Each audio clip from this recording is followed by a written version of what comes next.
उर्दू और फ़ारसी तहरीर ख़त नस्तालीक में की जाती है।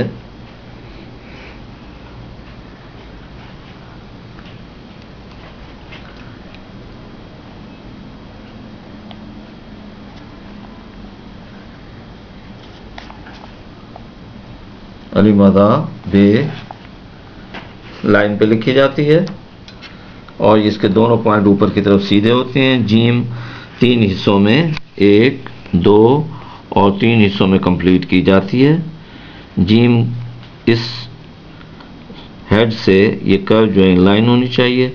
दाल और रे थोड़ी सी स्लांटिंग होती है राइट साइड को। उसके बाद सीन लिखी जाती है, सीन के 3 शोशे हैं। उसके बाद स्वाद, फिर तोए लिखी जाती है।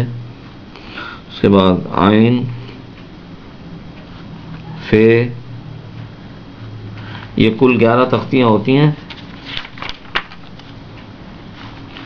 कौफ, काफ,